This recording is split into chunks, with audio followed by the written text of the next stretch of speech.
started reading Sideways Stories from the Wayside School by Louis Sachar, and we're going to continue reading about 3 stories from this book. Just like last week, all of these are very silly stories from a school called Wayside School, where the children in this classroom go to school on the 30th floor. It's very silly. So today, the first story we're going to read is about a boy named Todd. All of the children in Mrs. Jewell's class, except Todd, were talking and carrying on. Todd was thinking. Todd always thought before he spoke. When he got an idea, his eyes lit up. Todd finished thinking and began to speak. But before he said 2 words, Mrs. Jewell called on him. "Todd," she said, "you know better than to talk in class. You must learn to work quietly, like the other children." She wrote his name on the blackboard under the word discipline. Todd looked around in amazement. All the other children who had been talking and screaming and fighting only seconds earlier were quietly working in their workbooks.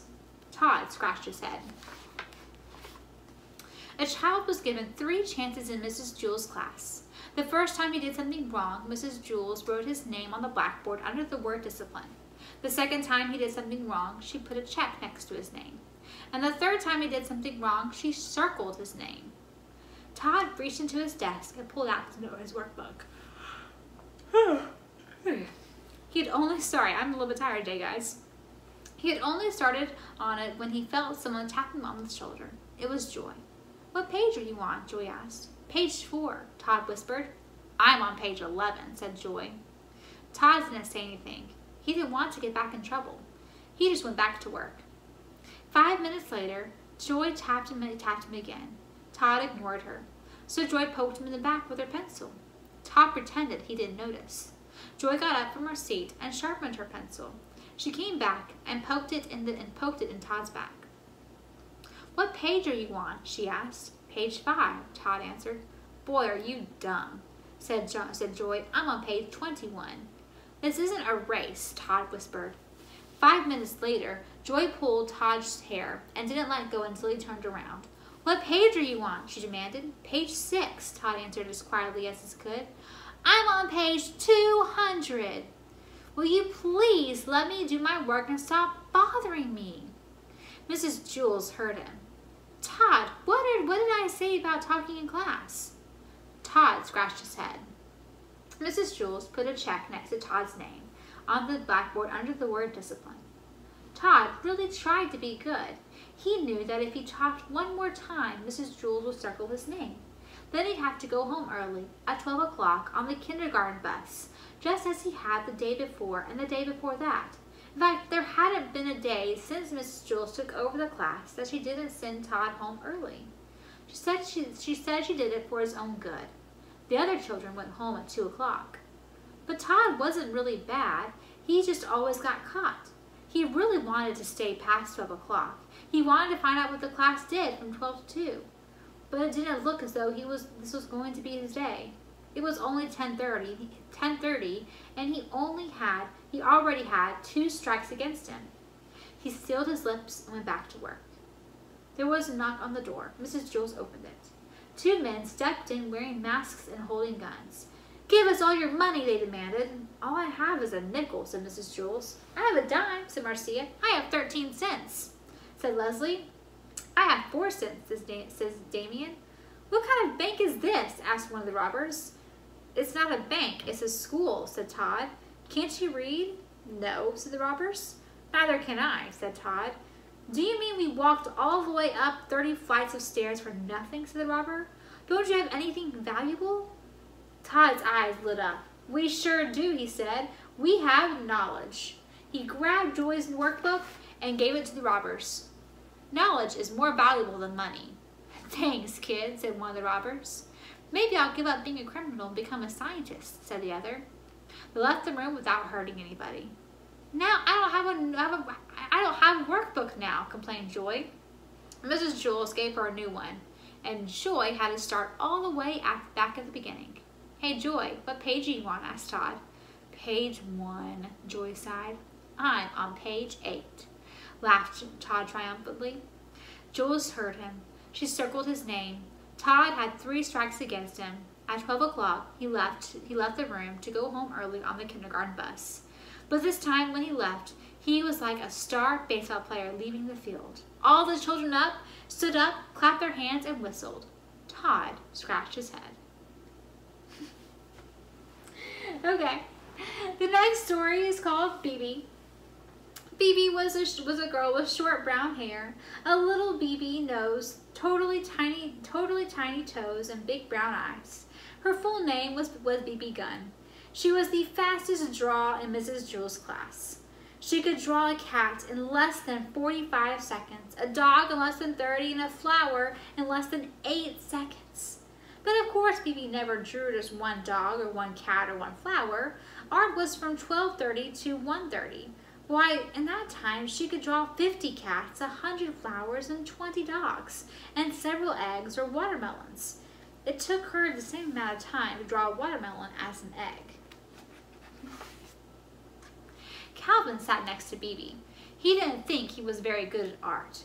Why, it took him the whole period just to draw one airplane. So instead, he just helped Bibi. He was Bibi's assistant. As soon as Bibi would finish one masterpiece, Calvin would take it from her and set it down on a clean sheet of paper. Whenever her crayon ran low, Calvin was ready with a new crayon.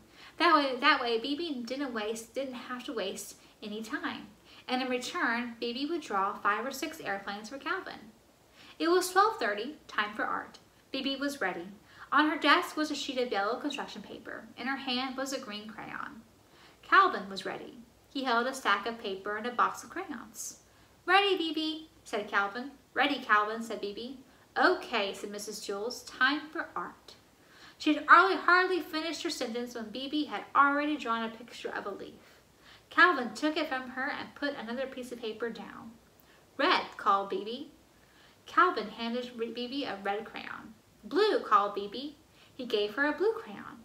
They were quite a pair. Their teamwork was remarkable.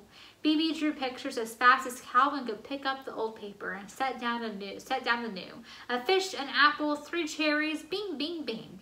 At 1:30, Mrs. Jewell announced, Okay, class, art is over. Bibi dropped her crayon and fell over on her desk. Calvin sighed and leaned back in his chair. He could hardly move. They had broken their old record. Bibi had drawn 378 pictures. They lay in a pile on Calvin's desk. Mrs. Jewell walked by. Calvin, did you draw all these pictures? Calvin laughed. No, I can't draw. Bibi drew them all. Well, then what did you draw? Asked Mrs. Mrs. Jewell. I didn't draw anything, said Calvin. Why not? Don't you like art? Said Mrs. Jewell. Asked Mrs. Jewell. I love art, said Calvin. That's why I didn't draw anything. Mrs. Jewell did not understand. It would have taken me the whole period just to draw one picture, said Calvin, and Bibi would only have been able to draw 100 pictures. But with 2 of us working together, she was able to draw 378 pictures. That's a lot more art. Bibi and Calvin shook hands. No, said Mrs. Jewell, that isn't how you measure art. It isn't how many pictures you have, but how good the pictures are. Why a person could spend his whole life just drawing one picture of a cat. In that time, I'm sure Bibi could draw 1 million cats. 2 million, said Bibi. Mrs. Jewell continued, but if that one picture is better than each of Bibi's 2 million, then that person has produced more art than Bibi. Bibi looked as if she was going to cry. She picked up all the pictures from Calvin's desk and threw them in the garbage. Then she ran from the room. I thought that her pictures were good, said Calvin. He reached into the garbage pail and took out a crumpled up picture of an airplane. Bibi walked outside into the playground. Louis, the yard teacher, spotted her. Where are you going? He asked. I'm going home to draw a picture of a cat, said Bibi.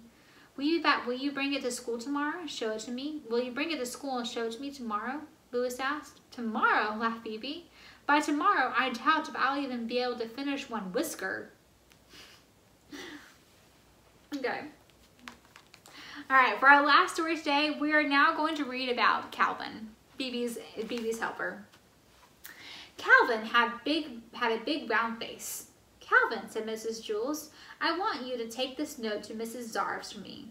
Mrs. Zarves? Asked Calvin. Yes, Mrs. Zarves, said Mrs. Jewell. You know where she is, don't you? Yes, said Calvin. She's on the 19th story. That's right, Calvin. Take it to her. Calvin didn't move. Well, what are you waiting for? Asked Mrs. Jules. She's on the 19th story, said Calvin. Yes, we've already established that fact, said Mrs. Jules. The 19th story, Calvin repeated. Yes, Calvin, the 19th story, said Mrs. Jules. Now take it to her before I lose my patience. But Mrs. Jules, said Calvin. Now, Calvin, said Mrs. Jules, unless you would rather go home on the kindergarten bus. Yes, ma'am, said Calvin. Slowly he walked out the door. Ha ha ha, laughed Terence. Take it to the 19th story. Give it to Mrs. Zars, hooted Myron. Have fun on the 19th story, called Jason. Calvin stood outside the door to the classroom. He didn't know where to go. As you know, when the builder built Wayside School, he accidentally built it sideways. But he also forgot to build the 19th story. He built the 18th and the 20th, but not the 19th. He said he was very sorry.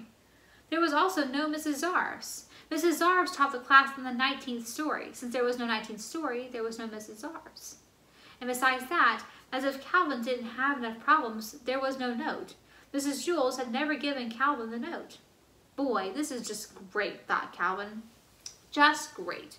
I'm supposed to take a note that I don't have to a teacher who doesn't exist and who teaches on a story that was never built. Excuse me. He didn't know what to do. He walked down to the 18th story, then back up to the 20th, then back down to the 18th, then back up to the 20th. There was no 19th story. There was never a 19th story, and there will never be a 19th story. Calvin walked down to the administration office. He decided to put the note in Mrs. Zars' mailbox, but there wasn't one of those either. That didn't bother Calvin too much, however, since he didn't have a note. He looked out the window and saw Louis, the yard teacher, shooting baskets. Louis will know what to do, he thought. Calvin went outside. Hey, Louis, Calvin called. Hi, Calvin, said Louis. He tossed him the basketball. Calvin dribbled up and took a shot. He missed. Louis tipped it in. Do you want to play a game? Louis asked. I don't have time, said Calvin. I have to deliver a note to Mrs. Zars up on the 19th story. Then what are you doing all the way down here? Louis asked. There is no 19th story, said Calvin. Then where is Mrs. Zars? Asked Louis. There is no Mrs. Zars, said Calvin. What are you doing? What are you going to do with the note? Asked Louis. There is no note, said Calvin.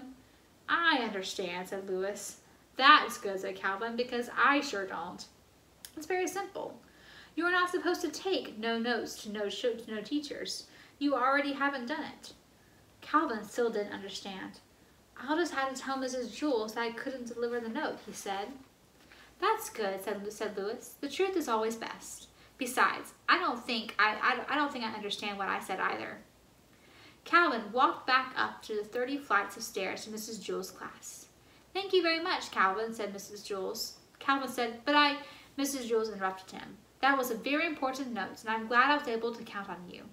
Yes, but you see, said Calvin, you delivered the note to Mrs. Zars in the 19th story, asked Jason. How did you do it? What do you mean, how did he do it? Asked Mrs. Jules. He gave Mrs. Zars the note. Some people, Jason, are responsible.